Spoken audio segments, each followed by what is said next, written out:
Hi Thomas, thank you for keeping our appointment. I read your message in detail, and I would like to help you work through this. According to your email, your wife knew you were infertile during the dating phase, and still chose to move forward with you. You two built a successful business, traveled, loved on the nieces and nephews and the little cousins' babies. Things looked perfect. Then the late nights started. Just hanging out with the girls, bachelor parties. The private investigator told a different story. When you confronted her, she said the affair was over. You tried to work it out. Then she told you she was pregnant. She told the other man. He got excited, said he'd love to be part of this child's life. A little boy, said he's always wanted a son. She's excited too. You're not. Do I have all the facts now?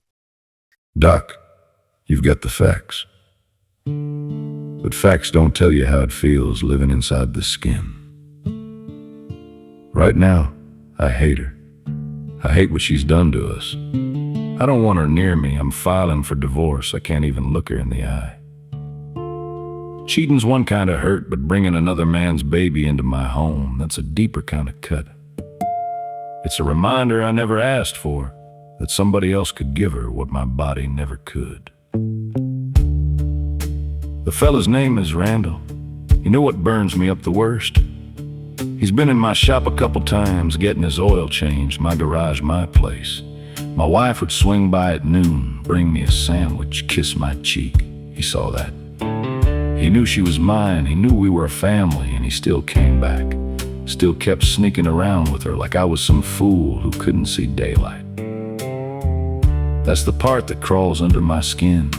I respect you too much to say the words I'm thinking, but I'm mad, Doc. Mad enough that a part of me wants to hurt that man. I won't. If I do, I lose everything I've built and she walks away smiling. I'm not giving her that win. So I'm breathing deep, and life goes on. Far as I'm concerned, we're done. She says she doesn't want it to end, but if he got her pregnant, then they belong together. They can have each other. I want to move forward, find somebody who loves me for who I am, not for what I can or can't give. That's what I need help with, Doc. I need to learn how to walk away without letting this emptiness swallow me whole. Before Dr. Blake can speak, Thomas's phone rings. Sorry, Doc might be the job. Let me check. He looks down, his face sours. It's his wife. Hello. Yeah, I'm here. What do you want? No, I don't want dinner. I'm staying at my parents' tonight. Yeah, I know what I said. I changed my mind. I don't want to talk it through again. I want you out of my house.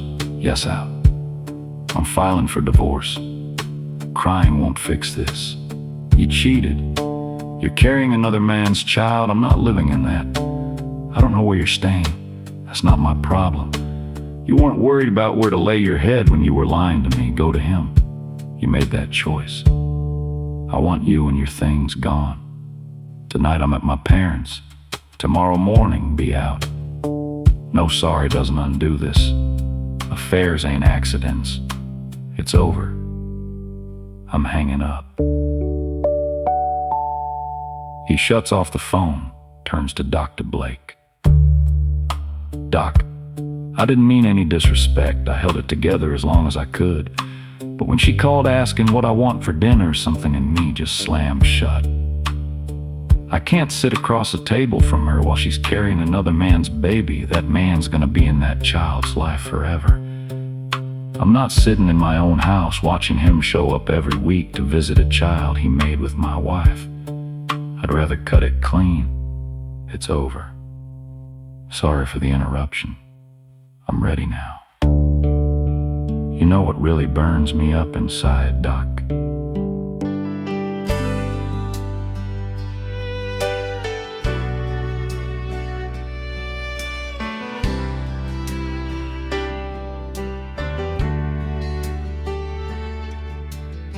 I sat across from her for years, knowing my body couldn't give her a baby. She said it didn't matter. She said I was enough. We built a life out of work and weekends, christenings and birthdays. birthday candles that were never ours. I thought the quiet was peace. It was just the sound of her leaving in smaller and smaller pieces. I'm infertile, and she made a baby with somebody else. He was happy when he heard the news. Said, I've always wanted a son. I felt worthless, like my whole existence got rewritten in one breath. She gets a future, he gets his name on a birth certificate, and me, life goes on.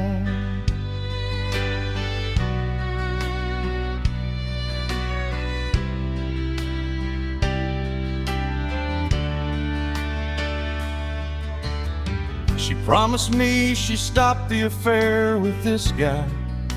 I wanted to believe her. We tried the long talks, the quiet dinners, the maybe we can still be us. Then the pregnancy test came back positive and the story flipped.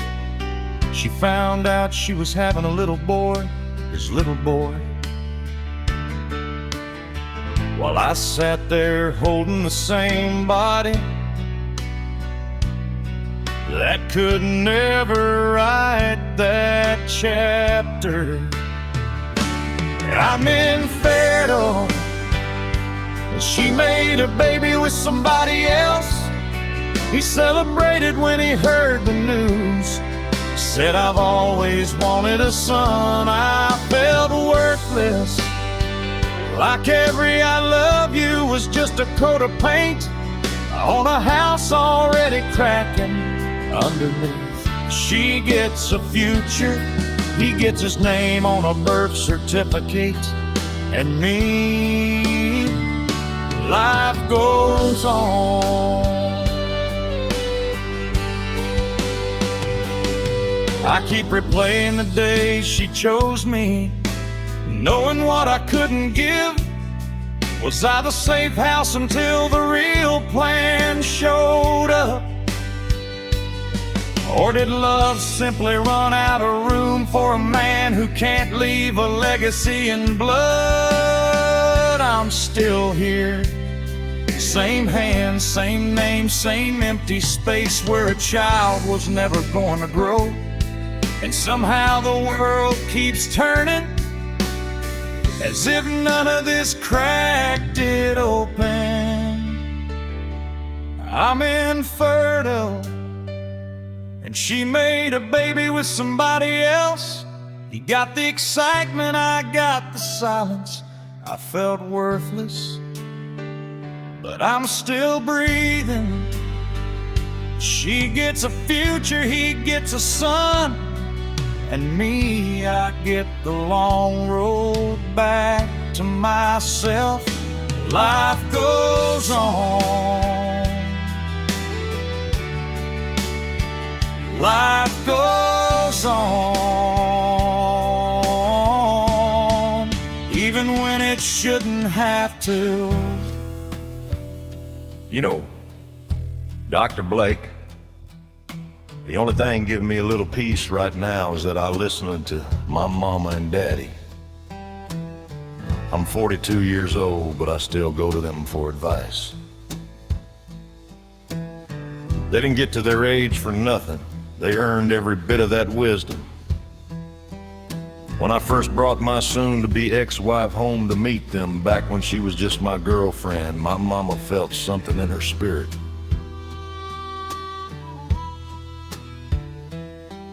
Women have a way of reading each other, a sixth sense, a quiet knowing. Something in my mama's heart just didn't sit right with her.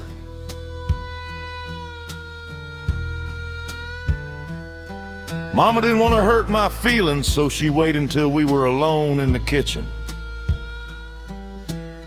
She said, son, you're a grown man and you make your own decisions. But I want you to do something for me. I asked her what she meant. She said, I want you to have that woman sign a prenup, and I want your company in my name. Your assets, your accounts, all of it. So if anything ever goes wrong, you won't be left out to dry. Now, Mama's always had this intuition. Ever since I was a little boy, I don't know how she knows things I don't. Women just have that gift. So when she told me that, I nodded my head, walked away, and thought Mama's having one of her spells again. But her spells always come true. That's why when she told me that as a grown man, I paid attention. I did exactly what she said. Prenup signed, company in her name, assets protected. And Dr. Blake, I'm glad I listened.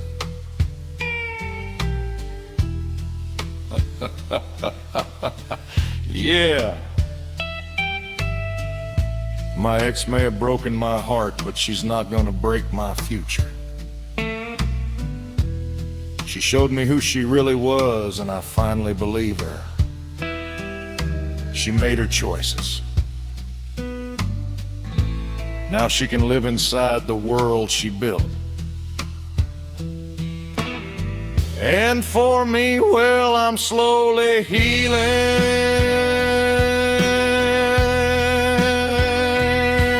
But life goes on.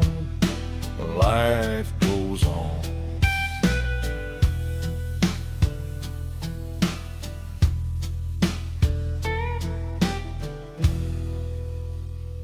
Thomas, thank you for your honesty.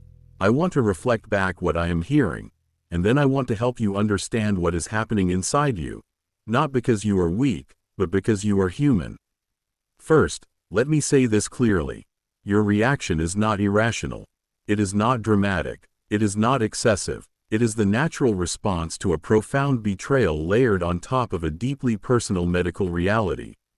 Infertility carries its own grief. Cheating carries its own grief. A pregnancy from that cheating creates a third grief. One that touches identity, masculinity, and the future you thought you were building. You are not reacting to one injury. You are reacting to three. 1. Naming the psychological injury. Infertility often creates a quiet wound, a wound most men do not talk about. You lived with that wound privately. You built a life around it. You trusted your wife with it. When she conceived with someone else, it did not just break trust. It touched the exact place where you already felt vulnerable. That is why this hurts the way it does. 2. Naming the betrayal. She did not simply step outside the marriage. She created a permanent bond with another man. A child is not a mistake. A child is a lifelong connection. You are not wrong for saying you cannot sit at a dinner table with her while she carries another man's son. You are not wrong for saying you cannot watch weekly visitations in your own home. You are not wrong for saying you cannot rebuild a marriage around a wound that will reopen every time you see that child. These are boundaries, not punishments. 3. Naming the anger. The anger you feel toward Randall is understandable. He violated your home, your marriage, and your trust. But you also did something important. You recognized that acting on that anger would cost you your freedom, your business, your future. That is not weakness. That is discipline. That is self-respect. 4. Naming the worthlessness. Feeling worthless does not mean you are worthless. It means your identity was tied to something you could not control, fertility, and that identity was challenged in the most painful way possible. But hear me clearly, your value was never located in your ability to produce a child. Your value is in your character, your integrity, your restraint, your honesty, and your capacity to build a life. Infertility is a medical condition. Betrayal is a choice. Do not confuse the two. 5. Naming the path forward. You ask me how to walk away without being hollowed out. Here is the truth. You walk away by refusing to let this define your masculinity. You walk away by refusing to compete with another man's biology. You walk away by refusing to carry shame that does not belong to you. You walk away by remembering that you were faithful, you were honest, you were committed, and none of that was wasted. You walk away by choosing dignity over chaos. 6. Naming the future. There will be someone who loves you for who you are, not for what you can or cannot produce. There will be someone who values partnership over biology. There will be someone who sees you as a whole man, not a measurement. Your story is not ending. It is redirecting. 7. Final grounding. Thomas, you did not fail. Your body did not fail. Your marriage failed because your partner made choices that violated the foundation you built together. You are allowed to leave. You are allowed to grieve. You are allowed to rebuild. And you are allowed to do all of that without apology. Now let's talk about how you begin again, not as a broken man, but as a man who survived something that would have crushed many.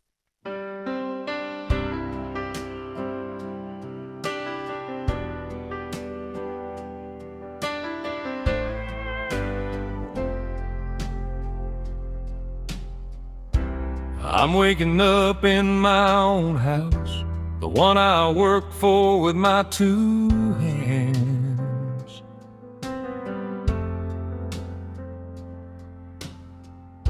I'm walking through my own front door, still the same man I've always been.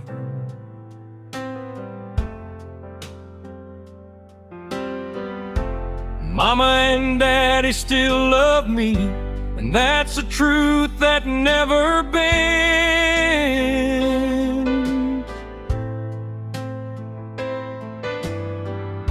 My business is still standing strong, and I'm learning how a broken heart mends.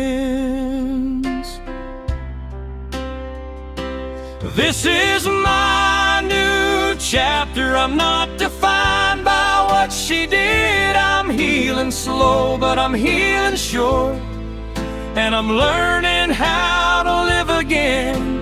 Life goes on and I'm still breathing.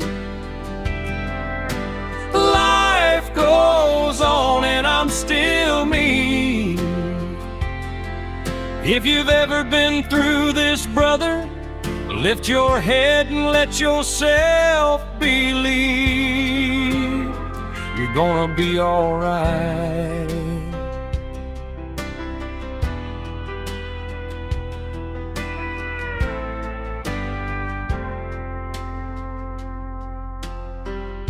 I'm sitting in Dr. Blake's office, telling the truth I used to hide.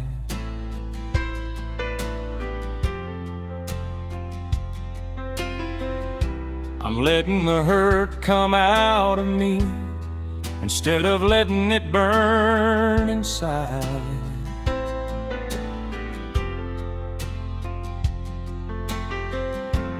I've got a future worth walking toward, and I'm not carrying her mistakes.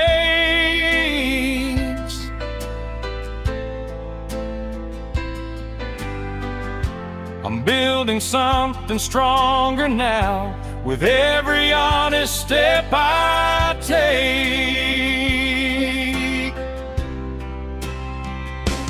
This is my new chapter. I'm not defined by what she did. I'm healing slow, but I'm healing sure. And I'm learning how to live again. Life goes on and I'm still breathing. Life goes on and I'm still me. If you've ever been through this, lift your head and let yourself believe you're gonna be alright. You're not less of a man because somebody broke your trust. You're not less of a man because your body couldn't do what you wished it could. Stand up, hold on, you're worth more than what walked away. There's a sunrise waiting for you on the other side of this day.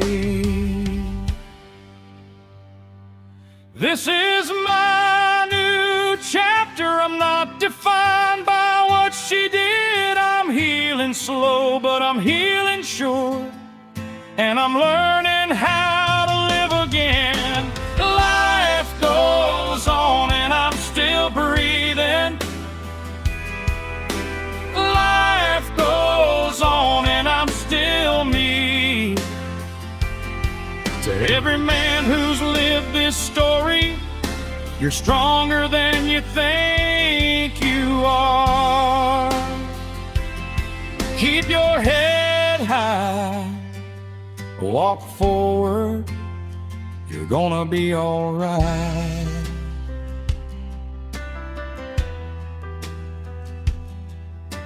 I've still got my home, I've still got my business.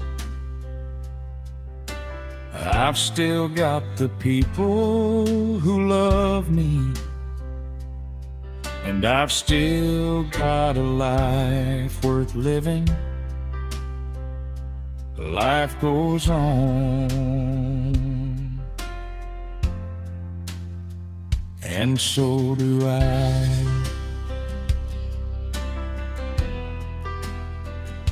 Life goes on.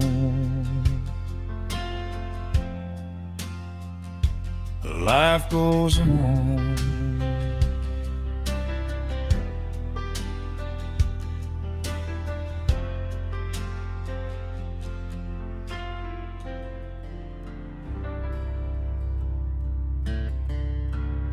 Thank you, Dr. Blake.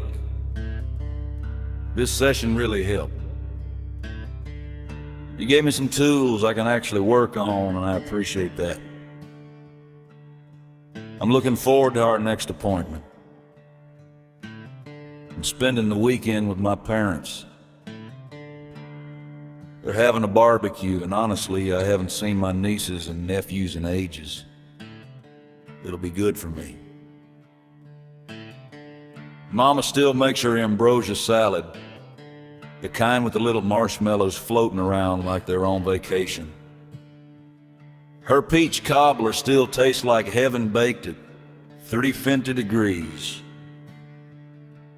Daddy's potato salad still tastes like 1974 mustard, eggs, and love. And don't get me started on her fried chicken, her cornbread, and that banana pudding that'll make you forget your own name. Just thinking about all that puts a smile on my face. Daddy guards that barbecue like he's working for the CIA. I'm serious. He stands over that grill like he's protecting national secrets. Nobody touches the ribs unless he gives clearance. Mama jokes he needs a badge and a walkie-talkie. And we got a new little one in the family now. My sister and her husband just had a baby. Tiny thing, brand new to the world. We're all excited to welcome her. Thinking about that little girl takes my mind off my troubles. I can't wait to teach her all the things we grew up doing. You know, those old Southern games every kid learns whether they want to or not. Red light, green light out in the yard. Freeze tag until somebody falls in the grass laughing. Kick the can when the sun's going down and the lightning bugs start blinking. It's tradition. If you're from the South, you played those games. If you didn't, well, bless your heart, you missed out. Oh, and don't get me started on Aunt Bonnie's famous pecan pie. And there's a farmer just down the road from my parents who grows the best watermelons. Not those little genetically modified alien watermelons hiding inside a cantaloupe. I'm talking about the real kind, the size of a baby piglet.